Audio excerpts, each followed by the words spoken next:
Dan terlebih dahulu saya ingin tanya Yusri, ya, kamera nombor 3. Yusri, harga barang naik ke tidak, Yus? Naik. Baik, terima kasih, Yus. Adam, harga barang naik ke tidak, Adam? Naik, ya, Adam. Okey, itu yang dirasai oleh sebahagian daripada rakyat Malaysia, yang mana sebahagian daripada kaki tangan RTM sendiri. Apapun, pada malam ini untuk bicarakan mengenai ops harga, hadir bersama saya adalah Yang Berbahagia Datuk Haji Iskandar Halim Sulaiman, Timbalan Pengarah Bahagian Pembangunan Bahagian Penguatkuasa Kementerian Perdagangan Dalam Negeri, Koperasi dan Kepenggunaan KPDNKK. Terima kasih, Datuk Seri. Jadi, Datuk, terlebih dahulu, di mana bahagian penguatkuasaan ketika suasana konflik kenaikan harga barang betul-betul meletus pada Januari hingga ke saat ini? Terima kasih, Suami. Bismillahirrahmanirrahim. Assalamualaikum warahmatullahi wabarakatuh dan selamat petang. Sebagai menjawab persoalan yang dibangkitkan oleh saudara Suami, kita di Bahagian Penguatkuasa memang berada di lapangan apabila isu-isu kenaikan harga ini menjadi isu utama di negara kita. Memang pegawai-pegawai kita memang berada di lapangan, membuat pemeriksaan dan tindakan kes diambil terhadap peniaga-peniaga yang sengaja mengambil kesempatan daripada isu kenaikan harga ini. Dan cuma saya Suami, mungkin pada ketika itu kita kurang sikit buat press release tentang pemeriksaan kita buat. Tapi itulah kelemahan kita. Maknanya kita tak wawarkan apa yang kita buat bila kita turun padang ambil tindakan. Dan sebenarnya untuk tahun 2013 saja, Cik Suami, kita ada mengambil tindakan terhadap 3,776 orang peniaga yang ada melakukan kesalahan berkaitan dengan harga dan lain kesalahan yang ada kaitan dengan perniagaan runcit dan sebagainya. Kadang-kadang mereka tanda harganya bagus, tapi alat timbang mereka tak disahkan. Satu kesalahan juga di bawah akta di kementerian. Dan ada ketikanya tanda harga langsung tak ada letak. Jadi bagaimanakah pengguna boleh membuat pilihan sama ada nak beli di premis yang menawarkan harga yang sepatutnya ataupun tidak. Jadi tindakan-tindakan memang sentiasa kita ambil.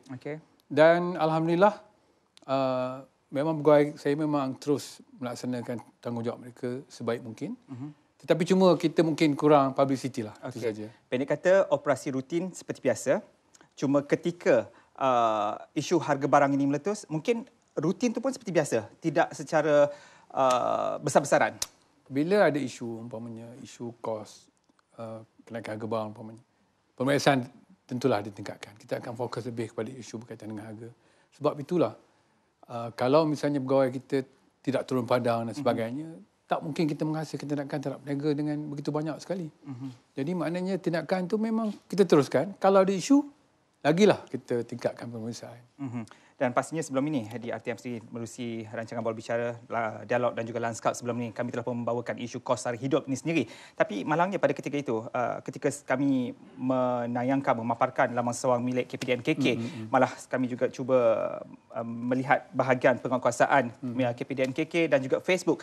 Tiada diwawarkan tentang apa yang perlu dilakukan oleh pengguna, apa yang dilakukan oleh pihak KPDNKK sendiri, Datuk. Jadi ini juga menimbulkan, di sinilah sebenarnya menimbulkan kemarahan rakyat yang melihat bahawa KPDNKK tidak melakukan operasi penguatkuasaan. Yalah, sebenarnya saya sebut tadi kita tidak membuat publicity, kurang publicity dari segi tindakan dan sebagainya. Tapi kita belajar daripada kesilapan. InsyaAllah selepas ini kita akan lebihkan publicity kita dari segi tindakan dan sebagainya supaya rakyat berasa selamat dan yakin dengan apa yang kita buat.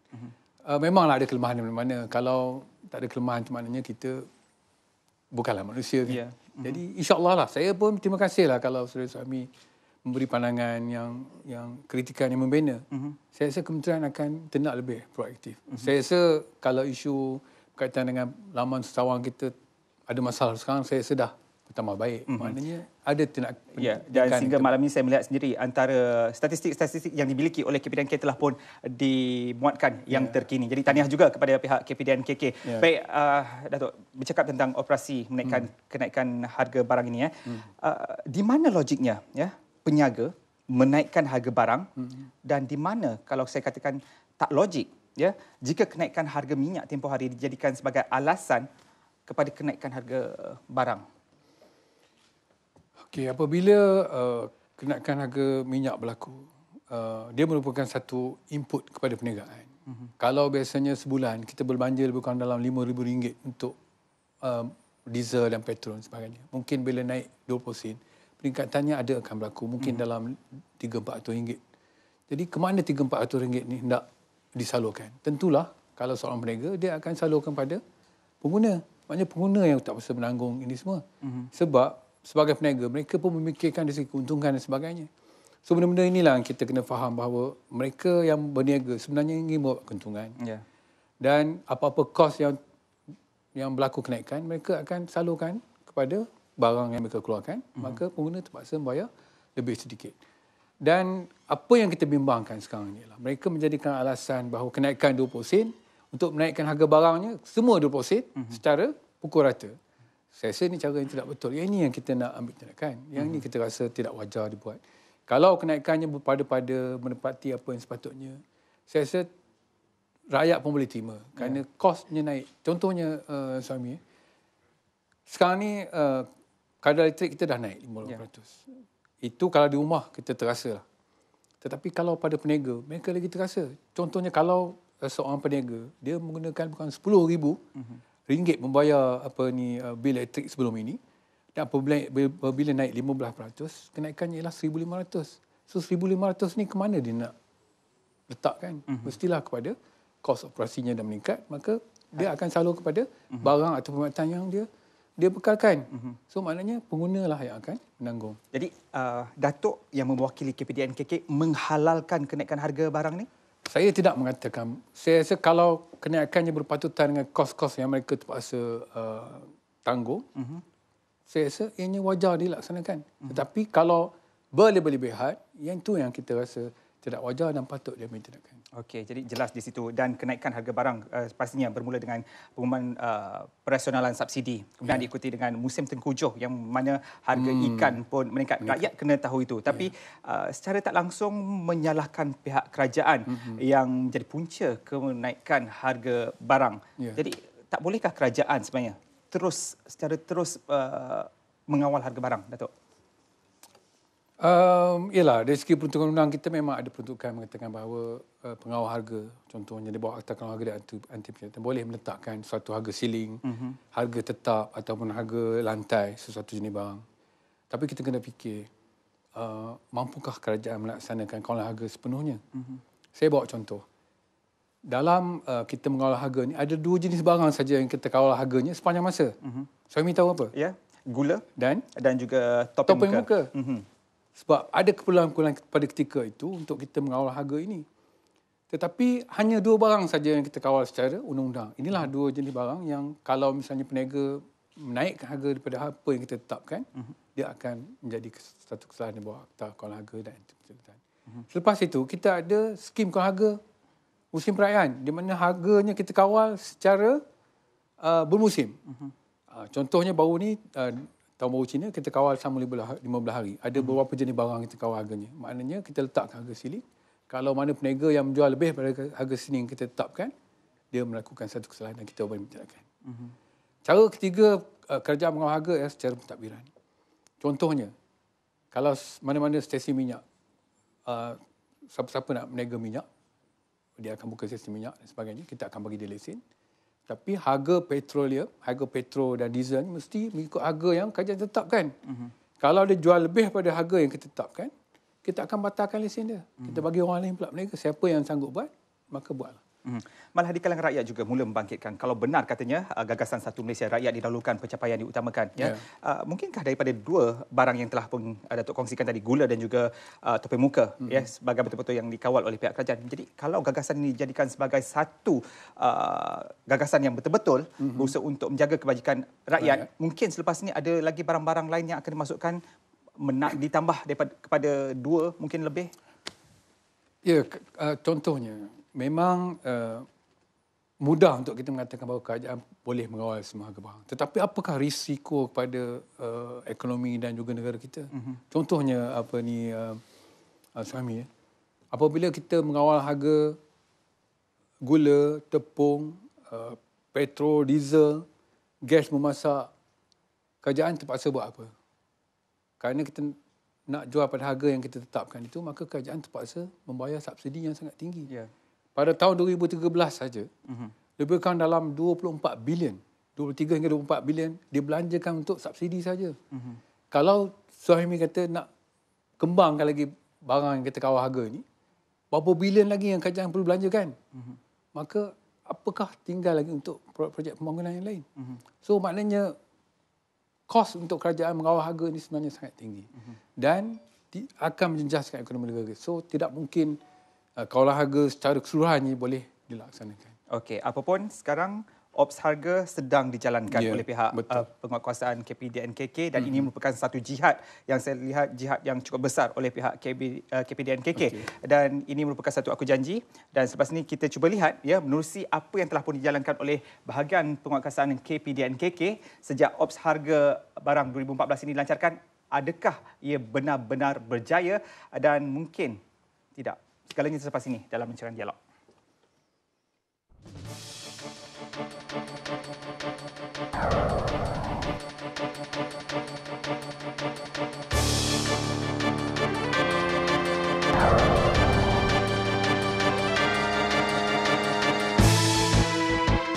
Baik, terima kasih saudara kerana terus bersama bersama kami dan pada malam ini ops harga yang dijalankan oleh pihak KPDNKK menjadi fokus dialog untuk kami angkat dan kami bicarakan.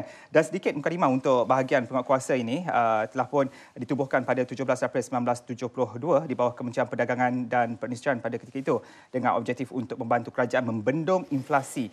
Dan pada 27 Oktober 1990, kementerian telah pun disetujukan semula untuk membentuk dua kementerian iaitu Kementerian Perdagangan Antarabangsa dan Industri MITI dan Kementerian Perdagangan Dalam Negeri dan Hal Ehwal Pengguna KPDN HEP. Dan bahagian penguasaan telah diletakkan di bawah KPDN HEP yang kini dikenali sebagai Kementerian Perdagangan Dalam Negeri, Koperasi dan Kepenggunaan dengan misinya membantras penyelewengan perdagangan dalam negeri. Jadi jelas di sini dengan motonya setia berhemat dengan 4 bidang utama penguatkuasaan dan penguatkuasaan telah pun dijalankan dalam ops harga kali ini. Dan masih lagi bersama saya adalah yang berbagi Datuk Haji Iskandar Halim Sulaiman, Timbalan Pengarah Bahagian Penguatkuasa Kementerian Perdagangan Dalam Negeri, Koperasi dan Kepenggunaan.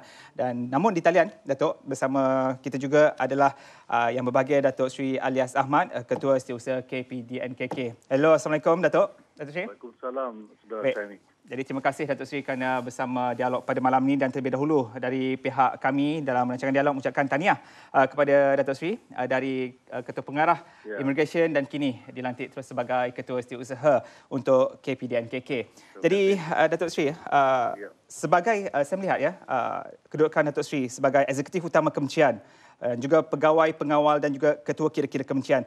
Jadi sekarang ni strategi pelaksanaan dalam bentuk komitmen KPDNKK dalam ops harga yang sedang dijalankan. Bagaimana komitmennya, Datuk Sri? Okey, saudara Syaini. Bagi setiap isu yang menyentuh hati dan juga rakyat atau kita katakan setiap pengguna yang berjumlah 28 juta di negara ini, sudah tentu pihak kementerian KPDNKK akan memberi perhatian yang sangat serius. Okay. Jadi pihak kementerian melihat bahawa sebagai pengguna sudah tentu mereka melihat isu-isu seperti ini akan menjejaskan sebahagian daripada kehidupan mereka. Jadi dalam hal ini komitmen kementerian dalam menangani isu harga barangan ini kita akan teruskan dengan menggerakkan operasi harga 2014 ini yang sebenarnya telah bermula pada 1 Januari yang lalu. Yeah. Tetapi mulai daripada 28 hari bulan Februari ini, Yang Berhormat Menteri KPDNKK akan melancarkan satu operasi bersepadu secara besar-besaran di seluruh negara untuk menguatkuasakan penandaan harga dan juga kenaikan harga barang ini. Okay. Jadi kita harapkan dengan operasi secara bersepadu ini kita akan melihat bahawa peniaga ini dapat mematuhi dasar-dasar dan juga putusan kerajaan dan kita melihat bahawa kepentingan pengguna ini mesti dijaga dengan serius oleh pihak KPDNKK itu sendiri. Okey. Jadi untuk ops harga ini akan diteruskan, itu kenyataan Datuk Sri dan mungkin juga akan melibatkan agensi-agensi lain, Datuk Sri? Sudah tentu dalam operasi bersepadu ini kita akan melibatkan beberapa agensi lain, terutamanya pihak berkuasa tempatan dan juga pihak pemimpin masyarakat tempatan dan juga kemungkinan juga Jabatan Immigration dan juga pihak lain itu sendiri. Okey. Jadi Datuk Seri, saya melihat dalam operasi yang dijalankan oleh pihak bahagian penguatkuasaan KPDN-KK ni, satu akta yang paling popular yang digunakan pakai oleh KPDN-KK adalah Akta Harga Kawalan dan juga Akta Pencatutan 2011. Namun dipaparkan kejayaan dari segi operasi ini. Tapi dari satu sudut sebenarnya, Datuk Seri, saya melihat bahawa akta yang ada ni tidak mengupayakan bahawa pemain-pemain di sana, di luar sana, khususnya peniaga, seolah-olah gagal mengikuti apa yang telah termaktub dalam akta itu sendiri. Ya, di dalam mana-mana tindakan ataupun exercise penguatkuasaan oleh mana-mana agensi sekalipun, kita lihat bahawa tindakan penguatkuasaan untuk mengenakan kompaun atau denda ataupun dibawa ke mahkamah bukanlah satu-satunya cara penyelesaian kepada sebarang isu, terutama dalam kes kenaikan harga ini. Jadi soal-soal kesedaran dan pendidikan kepada pengguna adalah sangat penting supaya pihak pengguna juga telah mengambil peranan dengan bijak menguruskan kewangan dan hal perbelanjaan ini. Tetapi namun begitu bukan bermakna kita mengabaikan tindakan undang-undang kepada peniaga-peniaga yang sengaja mengambil kesempatan eksploitasi tentang hal ini dengan menaikkan harga yang tidak munasabah, yang di luar batasan. Jadi kepentingan pengguna itu juga mesti dijaga di semua pihak. Tapi saya sebutkan tadi bahawa semua pun soal-soal kesedaran dan pendidikan ini menjadi keutamaan juga kepada pihak kementerian. Tetapi kita tetap meneruskan dengan kuasa kerana undang-undang itu mesti ditegakkan. Kita mesti melindungkan hak-hak pengguna itu sendiri. Terima kasih. Baik, terima kasih banyak Datuk Seri kerana bersama kami dalam rancangan dialog pada malam ini. Dan insyaAllah saya mengharapkan Datuk Seri akan mempunyai masa nanti satu hari untuk bersama dialog juga insyaAllah. Apapun seperti yang telah dinyatakan oleh Datuk Seri sebentar tadi, Datuk, bahawa akta bukan penyelesaian kepada isu kenaikan harga barang. Mungkin Datuk boleh ulaskan. Saya bersetuju dengan pandangan yang dilontarkan oleh Datuk Seri alias isu KPDN-KK bahawa penyelesaiannya bukan secara undang-undang saja. Tapi banyak lagi cara. Umpamanya pengguna sebenarnya adalah raja. Mereka boleh membeli dan tidak membeli. Kalau rasanya ada sesuatu yang tidak betul dari segi harga pasaran, mereka mungkin boleh mengurangkan pembelian itu dan secara tak langsung tekanan terhadap permintaan itu akan menurun. Dan secara tak langsung harganya boleh juga akan berlaku penurunan. Dan sebagaimana yang Datuk Seri K. Suri berkata bahawa pengguna juga wajar diberi pendidikan yang sewajarnya. Maksudnya banyak pendidikan patut kita bagi pada pengguna dan bahkan juga to the extent sampai ke tahap peniaga pun patut kita memberi pendidikan juga supaya mereka patuh pada undang yang kita kuatkuasakan. Contohnya saya bawa berkaitan dengan tanda harga. Ada peniaga yang apabila mulakan perniagaan dia orang pun tak tahu yang adalah menjadi kewajipan mereka untuk meletakkan tanda harga terhadap barang yang mereka jual. Jadi mereka tak adalah letak tanda harga. Jadi apabila penguatkuasa datang, alasannya saya baru berniaga, tak tahu. Tapi kita berpandangan bahawa tak tahu undang-undang ni bukanlah satu alasan. So kita tetapkan juga ambil tindakan.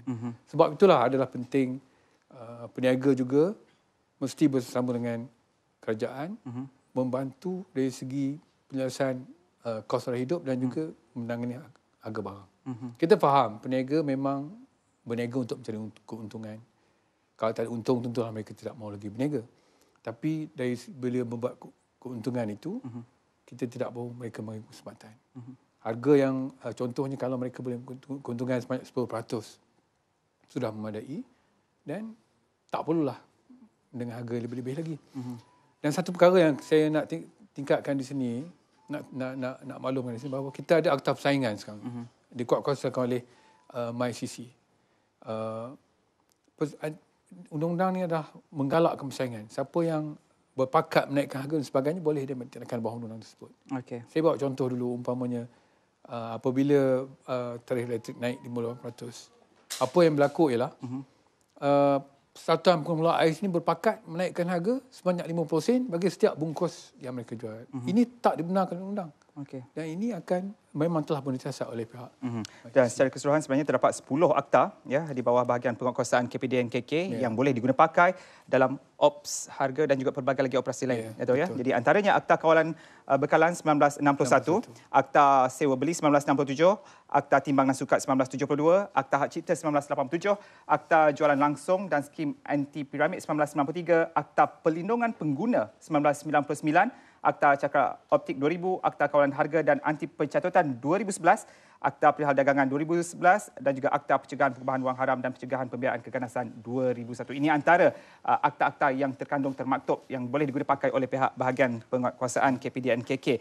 Namun dalam operasi yang dijalankan ini, Datuk Seri, rakyat juga melihat bahawa bahagian penguatkuasaan hanya aktif juga bila mana pemimpin nombor 1 dan pemimpin nombor 2 turun ke padang pada ketika kemuncak kenaikan harga barang. Kenapa? Adakah Datuk telah pun jelaskan pada awal tadi bahawa operasi rutin dijalankan, tapi dia nampak lebih agresif, lebih cepat selepas PM dan TPM turun ke pasar-pasar.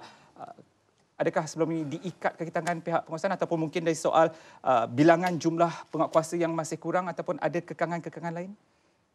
Suhaimi, memanglah bila PM dan TPM sendiri turun padang, melihat harga dan sebagainya, saya rasa ini satu komitmen daripada pemimpin negara bahawa isu harga barang dan kos harga hidup merupakan satu isu yang serius yang mendapat perhatian daripada PM dan TPM. Dan untuk makluman Saudara Suhaimi juga, walaupun PM dan TPM tak turun padang pun, kami pegawai penguatkuasa memang akan terus turun seperti mana biasa dan mengambil tindakan yang sewajarnya. Cuma saya nak bagi tahu Suhaimi, kita pegawai penguatkuasa di seluruh negara ni hanya ada 1,800 orang saja. Okey. Jadi 1,800 orang ni kita berada di lebih kurang 72 cawangan. Dan untuk makluman juga bahawa pegawai penguatkuasa kementerian sebenarnya mereka tanggungjawab mereka bukan setakat menguatkuasakan undang saja. Ada tanggungjawab lain yang perlu dilaksanakan oleh mereka sama ada peringkat negeri dan juga di cawangan. So maknanya fokus penguatkuasaan sebenarnya tidaklah 100% kerana pegawai juga diberi tanggungjawab untuk melaksanakan tugas lain yang bukan berbentuk penguatkuasaan. So ini merupakan satu perkara yang sebenarnya boleh menjejaskan jugalah. Tapi kita akan buat sebaik mana yang mungkin. Sebab itulah dari segi penguatkuasaan ini kita beri fokus dan kita akan teruskan seperti mana biasa. So kemudian kita juga dibantu oleh pemantau harga yang lebih kurang 1,500 orang yang membantu kita dari segi mengambil mengutip harga dan sebagainya. So saya boleh share kita punya slide berkaitan dengan harga ni. Yang dikutip oleh pegawai pemantau harga. Kita akan kongsikan sebentar nanti mengenai jumlah peruntukan subsidi kerajaan dan juga perincian nilai sebenar subsidi yang dibayar oleh pihak kerajaan tahun 2013. Apa seorang pemanggil di talian ketika ini, ya Datuk. Hello. Halo, Assalamualaikum. Waalaikumsalam warahmatullahi. Siapa di talian? Encik Sani. Ya, saya. Encik Jaafar, daripada Kelang. Okey, daripada Kelang. Silakan soalan atau pandangan. Saya nak cakap dengan Tan Sri, Datuk Sri. Dengan Datuk. Silakan. Assalamualaikum, Datuk Sri. Ya. Tanyalah apa yang Tan Sri yang selama hari yang Tan Sri buat tu. Tapi ini bukan lain barang ni dah kita dah tahu dah macam mana kita buat pun macam itu kan ya. Bila ada penguatkuasa dia orang ni dia ada satu image dia orang ni. Bila ada penguatkuasa dia orang buatlah undang-undang betul. Bila kurang suara asal dia pun buatlah cara lama. Jadi kita tak dapat nak kawal dia dengan 24 jam kan. Lagi satu Tan Sri. Ini gunting rambut pun sampai naik sampai RM13 ni macam mana? Ini apa dengan tanggapan kepala dengan pembandingan ataupun ada kerajaan. Tak boleh kita dapat gambar kawalan yang sepatutnya ni. Gunting rambut dia persatuan. Dia boleh naikkan sampai berapa rupiah. Sekarang dah RM13. Betul kan tu? Yang gunting rambut betul tak apa. Yang kita nak buat botak pun RM13 juga. Apa dia modal dia mengeluarkan membuat gunting rambut ni? Itu boleh Tan Sri dapat pandangan Tan Sri? Baik, terima kasih Tuan Haji Jaafar. Assalamualaikum. Waalaikumsalam warahmatullahi wabarakatuh. Dua persoalan tadi tentang taktik yang dimainkan oleh peniaga-peniaga. Mereka juga bijak. Bila mendengar mungkin ops akan dilakukan, mungkin ada tonto yang membantu mereka sebagai informer, malah mungkin ada tu orang dalam sendiri yang menyatakan bahawa akan berlaku operasi dijalankan. Itu andaian saya. Tapi jadi bagaimana? Mungkin selepas ini pihak KPDN KK sendiri akan membuat penyamaran untuk memastikan harga barang itu akan terus sustain. Bagaimana? Yalah, ini isu berkaitan dengan penguatkuasaan. Bila kita pergi ke pasar umpamanya, bila peniaga merasai kehadiran pegawai-pegawai kita, maka dia akan buat apa yang sepatutnya lah. Tanda harganya pun dia orang letak. Tapi apabila pegawai penguatkuasa beredar pergi ke tempat lain untuk pemeriksaan, tanda harga akan disimpan balik. Perkara ni biasa yang kita dengar lah. Dan saya rasa memang kita sentiasa menghantar pegawai dan kita mengharapkan rakyat buat aduan kepada kita. Okay. Mana tempat yang tak letak tanda harga ni, tak ada tanda harga, laporlah kepada kita. Tapi laporannya mestilah tepat. Kadang-kadang dia kata pasar besar di Kelang, peniaga-peniaga tak letak tanda harga. So pasar besar tu banyak peneganya, mana satu kita nak tuju. Jadi kalau disebut gerai nombor 17 jual kelapa, kita dah tahu ke mana, kita terus pergi ke gerai tersebut dan boleh membuat tindakan. Jadi kalau tak ada maklumat yang terperinci daripada pengguna, kita agak sukar membuat tindakan. Dan berkaitan dengan isu gunting rambut ni sebenarnya ini adalah... Adakah hanya fokus pada barang atau bagaimana dengan kenaikan pada perkhidmatan? Ya, perkhidmatan ni sebenarnya dia terpulang kepada pemberi perkhidmatan tu berapa dia letakkan tanda harganya. Cuma yang pentingnya perkhidmatan dia mesti meletakkan berapa harga perkhidmatan dia. Contohnya macam harga RM13 untuk orang dewasa. Kanak-kanak mungkin RM10. Tapi ada kes dulu, saya masih ingat dulu masa saya bertugas di negeri. Kanak-kanak pun di charge mengikut harga dewasa. Jadi orang ni buat komplain kerana dia terasa tertipu. Kerana anak dia gunting rambut charge ni sama macam ayah dia juga. Bila kita pergi buat siasatan, peniaga tu kata kerana kepala anak dia sama besar kan kepala bapa dia. Jadi harganya sama. Itu betul-betul berlaku sebenarnya. Ini kes yang betul-betul berlaku yang pernah saya siasat. Dan akhirnya peniaga tu kita ambil tindakan lah, kerana telah jelas dia meletak kat situ bahawa dewasa berapa, kanak-kanak berapa. So manakala budak ni masih kanak-kanak lagi, dia terpaksalah beri harga kanak-kanak, tak bolehlah charge dewasa kan hanya kerana ukuran kepala anak dia sama besar dengan bapa. Okey, jadi itu pelbagai cerita sebenarnya. Apa pun sebenarnya Dato' dalam kemelut kenaikan harga barang yang sememangnya dirasai oleh semua, ada juga beberapa pihak yang tidak mengambil kesempatan dalam isu kenaikan harga barang yang berlaku. Kerana kami akan kongsikan apa yang telah pun kami paparkan dalam berita wilayah baru-baru ini. Saksikan.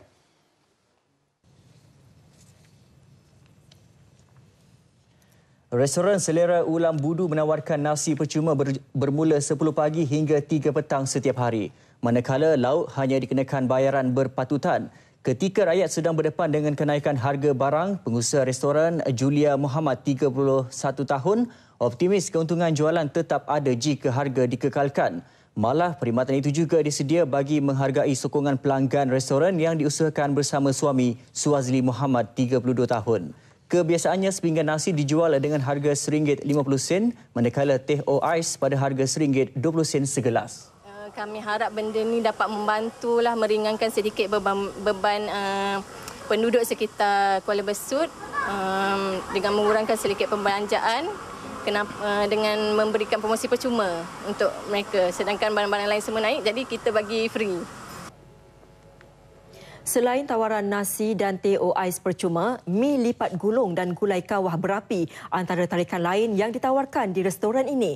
Kerana harga dikenakan sangat berpatutan, restoran yang dibuka dari jam 10 pagi hingga 12.30 tengah malam ini sering menjadi tumpuan pelanggan. Okey, jadi itu yang menariknya. Jadi mungkin dalam hal ini Dato' boleh komen. Sedangkan orang di luar cuba mengaut keuntungan, tapi salah satu contoh yang kita boleh kongsikan ini. Saya ini contoh yang sangat baiklah kepada peniaga, terutama yang menyediakan perkhidmatan makanan.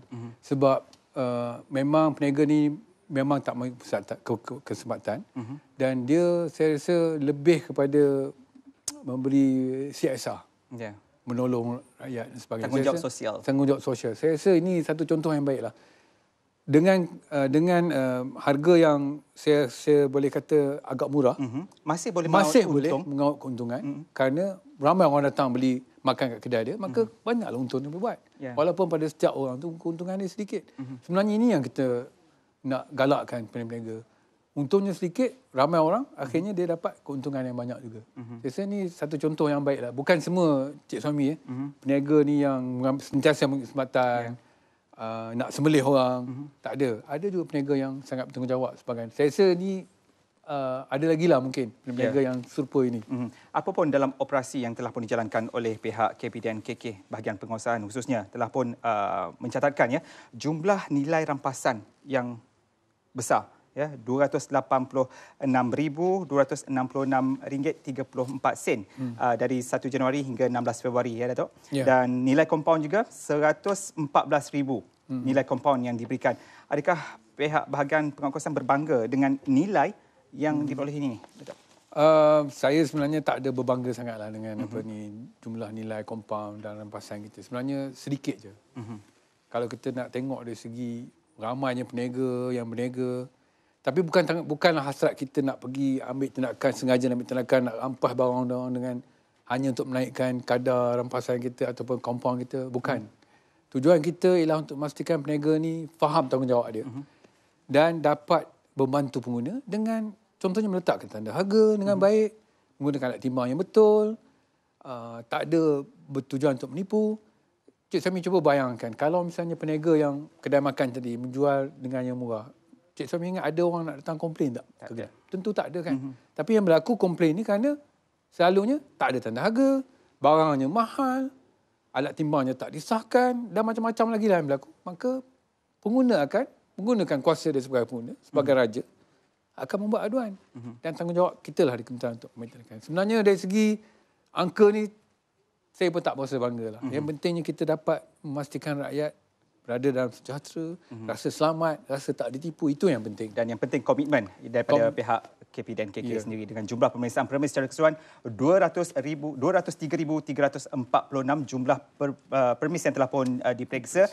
Dan ada juga cerita-cerita di sebalik penguatkuasaan yang dilakukan oleh pihak KP dan KK ini di mana anggotanya juga cuba diperas ugut, ada berlaku. Jadi kita akan kongsikan sedikit cerita sebentar nanti. Apapun kita berehat seketika dan talian masih lagi dibuka 0322829062. Teruskan bersama kami dalam rancangan dialog sebentar nanti.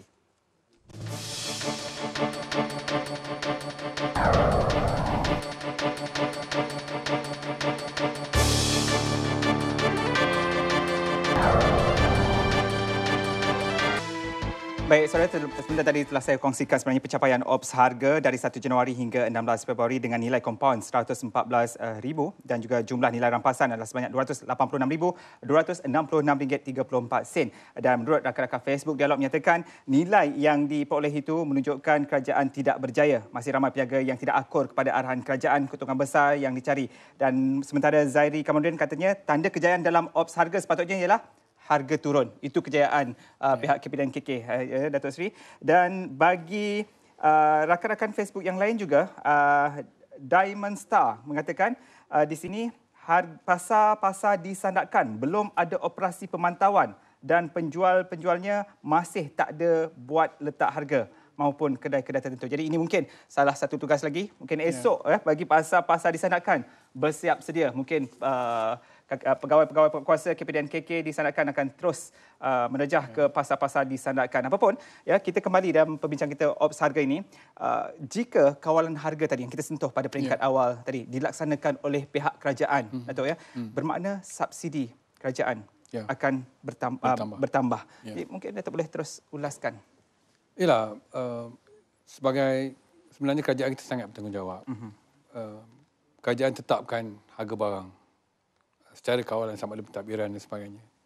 Tapi kerajaan juga berfikiran bahawa kalau tak diberi subsidi, bagaimanakah peniaga ataupun syarikat-syarikat ini boleh mengeluarkan produk mereka. Kita tak nak apa yang berlaku di Zimbabwe apabila kerajaannya mengawal harga. Akhirnya tak ada lagi peniaga yang nak berniaga sebab harganya semua di bawah paras modal mereka. Jadi siapa yang nak berniaga kalau rugi? So dalam kes kita, kerajaan memberi subsidi pada setiap barangan yang kita kawal harganya, terutama sekali yang berkaitan dengan petroleum dan sebagainya. Kita tengok slide dan kita nak kongsikan slide juga, ya, nanti kalau kita boleh dapat tentang perincian nilai sebenar subsidi yang dibayar oleh pihak kerajaan untuk tahun 2013. Ya, kalau kita kongsikan sebentar nanti, ada dua, ya, sebenarnya perincian nilai subsidi yang diberikan oleh pihak kerajaan. Okey. Ini harga sebenar barang-barang kawalan kita. Ya, macam diesel, harga sebenar ada RM2.80.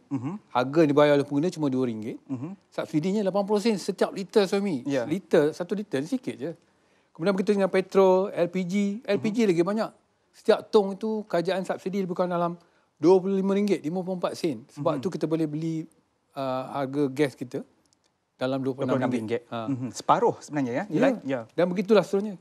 Jadi kalau cuba suami bayangkan, kalau misalnya kerajaan ingin memberi subsidi, mengawal harga semua barang termasuk ikan, sayur dan sebagainya, berapa jumlah subsidi yang terpaksa peruntukan pembangunan pada sektor-sektor yang lain juga akan. Cuba kita tengok berapa banyak peruntukan subsidi kerajaan pada tahun 2013 saja. Kita tengok slide apa ni yang disediakan. Yang kedua ya, jumlah peruntukan subsidi kerajaan. Okey, ini dia.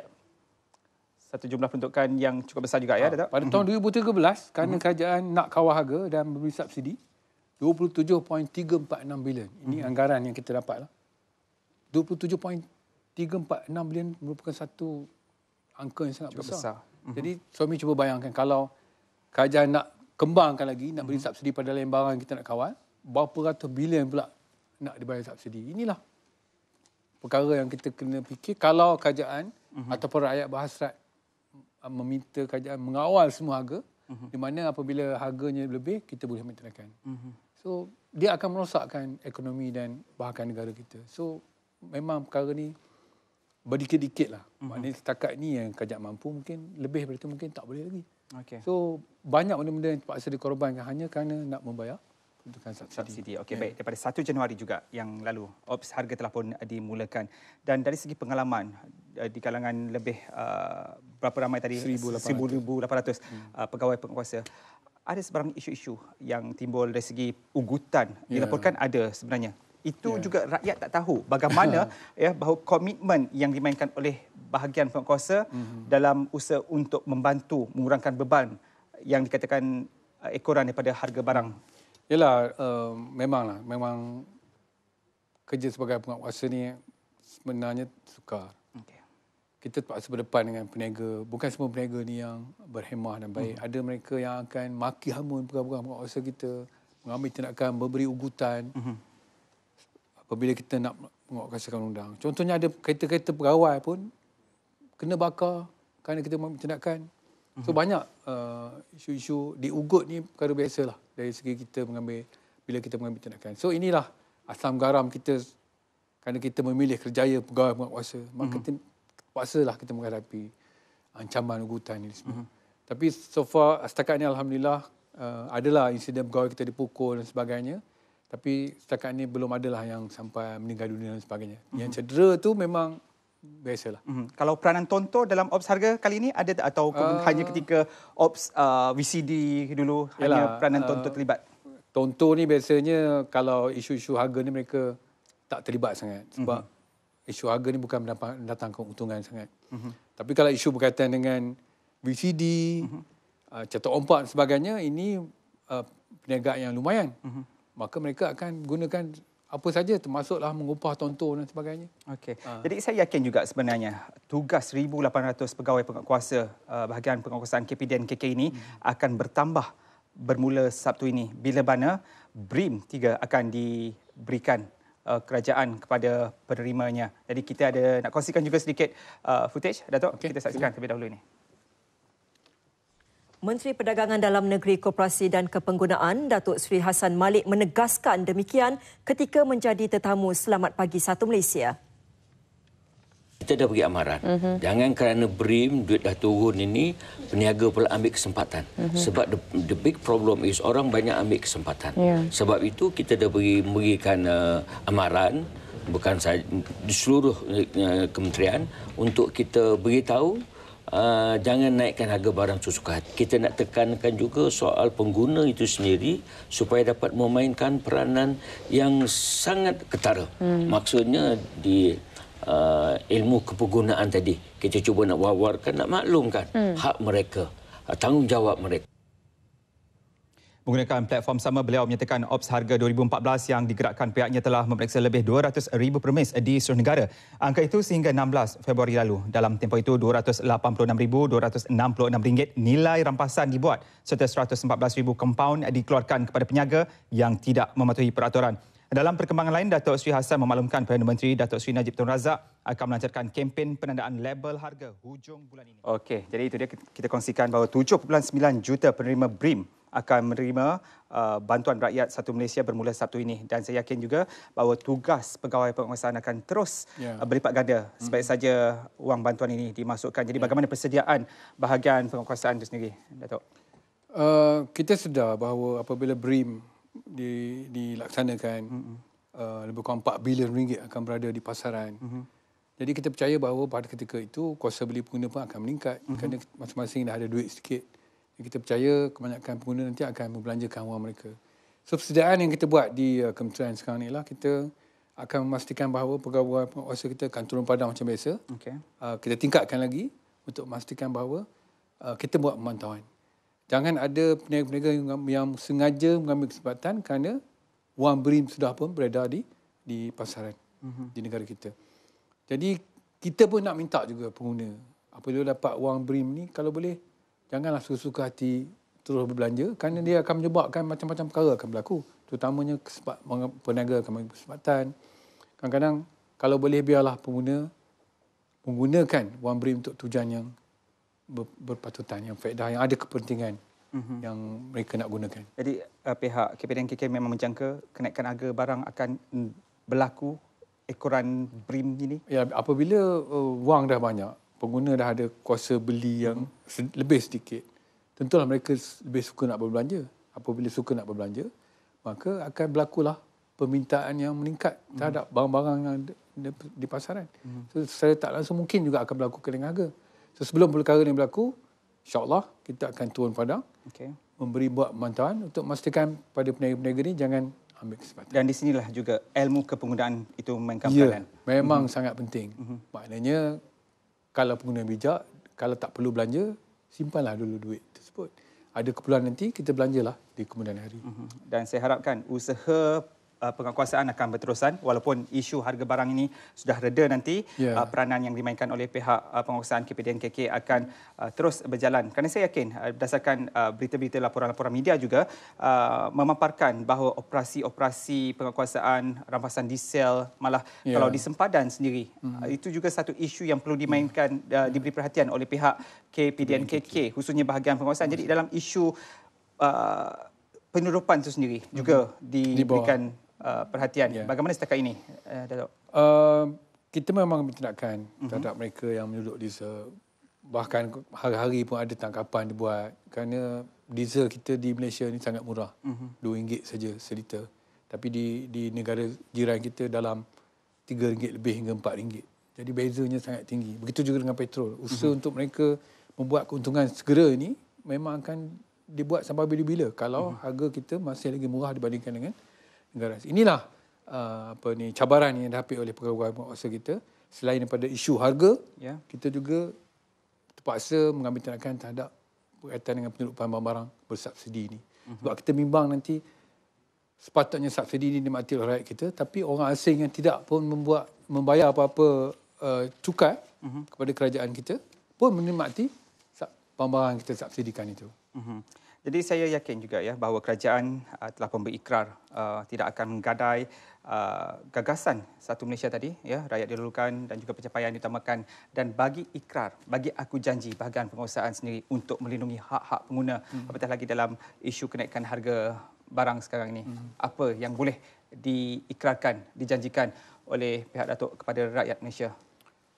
Kita akan meneruskan tindakan pemeriksaan ops harga ini, dan ops harga ini akan diteruskan sehingga ada keperluan. Maknanya selagi menjadi tanggungjawab kita, kita akan teruskan ops harga ini. Kerana kita percaya selagi peniaga tidak memahami hasrat kerajaan untuk memastikan mereka meletak tanda harga, jangan mengambil kesempatan, maka selagi itulah isu ini tidak akan reda. Dan pengguna pun tidak akan rasa selamat. Kita nak pastikan bahawa pengguna kita berasa selamat dan sebarang percendawan dibuat oleh peniaga ke atas mereka, boleh kita ambil tindakan. InsyaAllah. Jadi pengguna, rakyat sendiri perlu rasional Datuk, bahawa kos sara hidup adalah isu yang berpanjangan. Datuk setuju? Dan kenaikan harga barang juga adalah satu isu global yang berlaku di mana-mana negara. Dan tak terkecuali negara kita, sementara lagi dengan isu kenaikan harga minyak tempoh hari, perasionalan subsidi dan keadaan cuaca dan juga faktor-faktor lain yang mempengaruhi kenaikan harga. Jadi perkara ini juga perlu difahami oleh rakyat mengapa harga barang di pasaran meningkat. Bukan tujuan kerajaan untuk sesuka hati menaikkan harga barang, tapi ia juga dimainkan, dipolemikkan sendiri oleh peniaga-peniaga itu sendiri, pemborong Dan kerana itu juga menerusi kerjasama antara agensi yang lain seperti Kementerian Pertanian dan Siasatan juga ya, yang berusaha untuk memerangi orang tengah, dan tahun 2014 ini telah pun diisytiharkan sebagai tahun memerangi orang tengah dan sebagai satu usaha untuk mengurangkan harga di pasaran. Apapun, terima kasih kepada Yang Bagi Datuk ya, Datuk Haji Iskandar Halim Sulaiman, Timbalan Pengarah Pembangunan Bahagian Penguasaan Kementerian Perdagangan Dalam Negeri, kerana bersama kami dalam tekan Ops Harga. Pastinya tahniah juga syabas kepada pihak penguasa kerana terus melakukan operasi dalam memastikan harga barang di pasaran berada dalam keadaan yang terkawal. Jadi, terima kasih Datuk, dan terima kasih juga kepada seluruh warga KPDN KK khususnya kerana menjaga kebajikan rakyat. Jadi sekian saja untuk malam ini dalam rancangan dialog. Saya Suhaimi Muhammad. Assalamualaikum dan salam satu Malaysia. Kita jumpa lagi di minggu hadapan. Assalamualaikum.